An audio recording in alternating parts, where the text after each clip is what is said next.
Morning, everyone. This episode, we're going to talk about some of my current chainsaws that I own.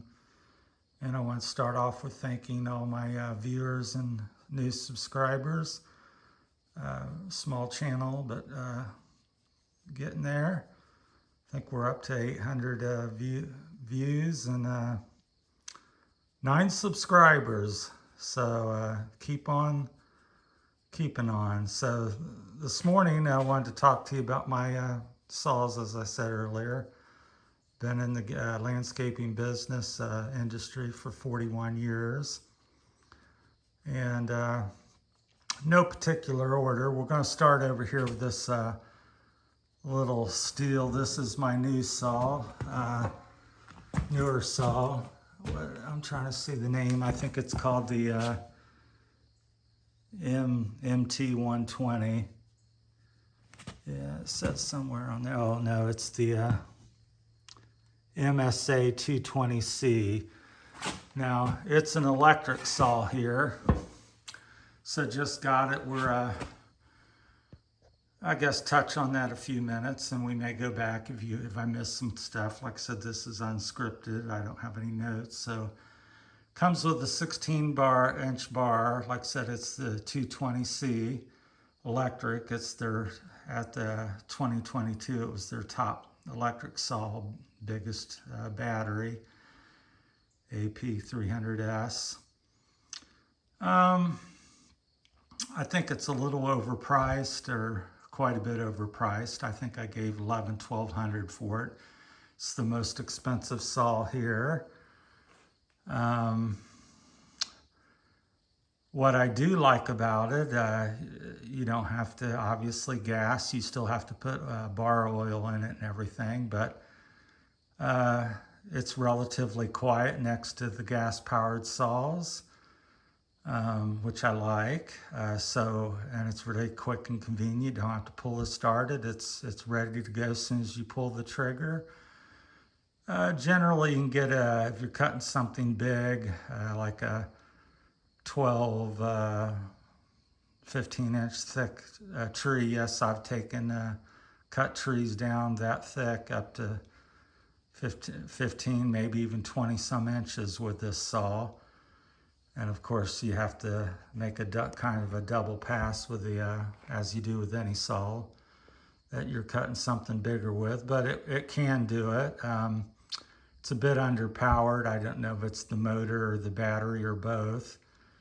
So you can't force it. You got to go slow and steady, and it kind of cuts out from time to time. Now on the smaller stuff, 3 or 4 or 5 inches, goes through that pretty, much easier. That's probably what it's designed for. But if I pull up to a job early in the morning, or a tree's limbs broke off and fell in the yard, it's really handy. It's one of my, first saws that I may grab because it's quiet and just handy to use. Now this other saw here, let's see what the name is on that. It's an MS-139. Well, no, 391. Sorry, I'm looking at it backwards here, trying to look at the camera. So MS-391. It's also a newer saw. I bought it a couple years ago. I believe they said this one is all made in Germany. Some saws are made in the US, and so I try to buy the German ones as much as possible. So it's a good saw, very powerful. I'm not sure of the ratings of it all. So, and I got an 18-inch or 20-inch bar on that. And so, yeah, it works really well.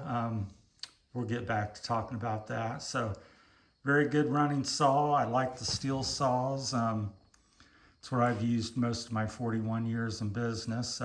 When something, I'm not a Stihl or any brand, fanboy. I just, if something works, and I find Stihl saws simply work, and I've never had much reason to switch. So I just stick with the brand. I'm sure there's others that are good and all this and that. So these just work for me, and I have very few problems.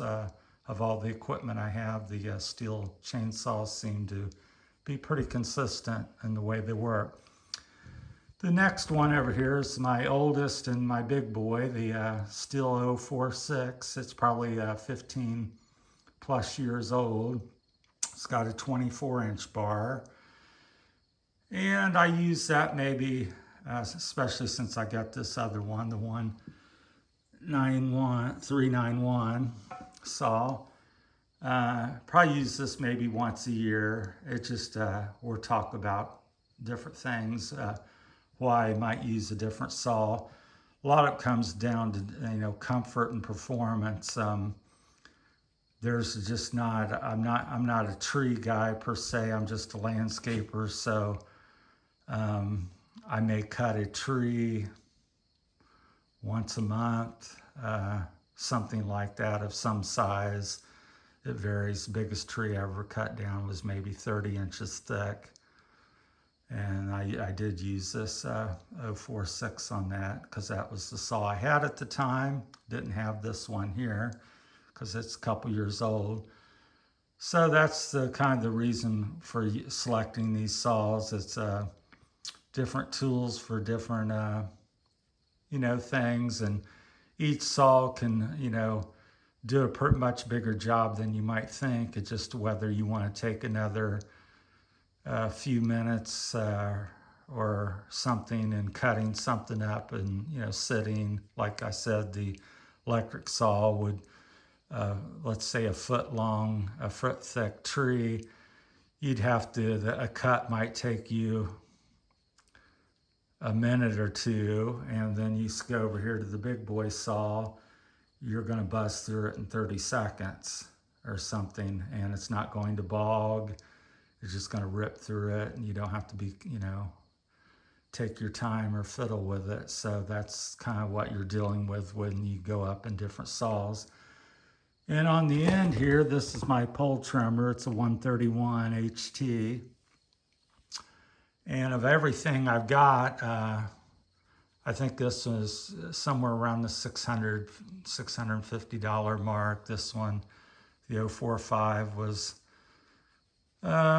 maybe $7-ish in the day, $600-700. And this one here, the 130, the 391, I'll get it right here before the end of the video. But I think it was around 600. And the most expensive saw was the electric. Like I said, I think they're overpriced. I'm in business, so I kind of get what I try different things and get what I want. Serves a purpose.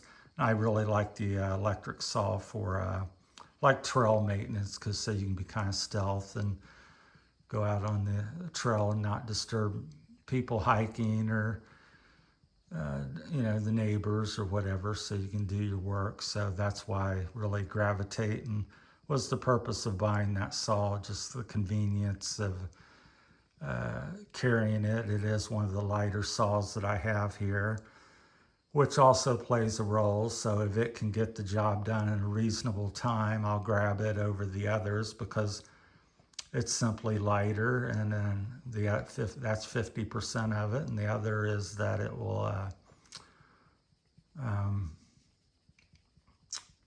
just get the job. It's also quiet, so light and quiet, and so I gravitate to it quite a bit. But the most used saw is this pole trimmer. Back to that, the HT 131.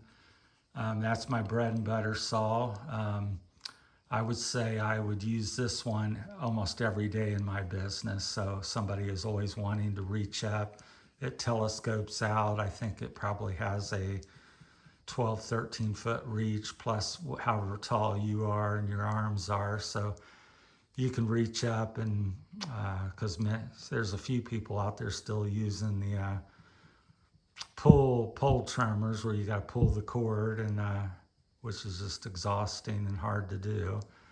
Again, I guess if you just got a couple limbs you're doing, you're a homeowner, and you don't have $600-700 to spend, that might be the way to go. Like I said, everything has its purpose and place.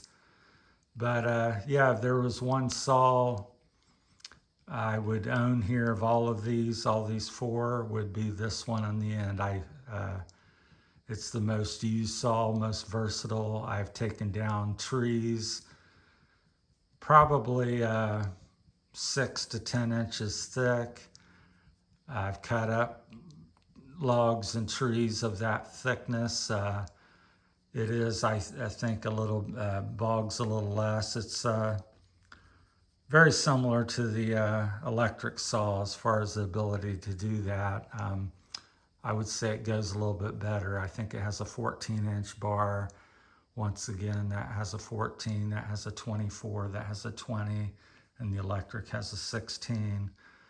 So, so yeah, I always say this one's worth its weight in gold and almost costs that much as well. So that's kind of my recommendations on the saws. If you have any questions or comments, please feel free to ask. Like I said, I'm not a tree guy per se, but after 41 years, even if you're only doing a tree a month, it certainly adds up. So that's a long time to be doing things. So yeah, they've all been fairly problem-free, nothing glaring on it. So, but yeah, if you have $600-700 and you can find a used one of these pole trimmers, very versatile. You can cut down small trees. You can reach up 12, 13, 15 feet high and cut trees. I actually use it to kind of trim some real overgrown bushes as well. Very handy. Most, like I said, once again, it's the most used saw I have. And then the second saw, if I had to take the three, it'd be number one. Probably get one of these bigger saws for a bigger job, and then the electric. So, but if I could only have one, it would be the pole trimmer. So I think having two bigger saws, at least for a solo guy, is not really necessary. It's kind of a luxury, but like I said, I bought that one 15, 20 years ago, and that one, the newer, shinier one, there next to the electric one is my, them two are, well, the electric's new last year, and the one is 2 years old.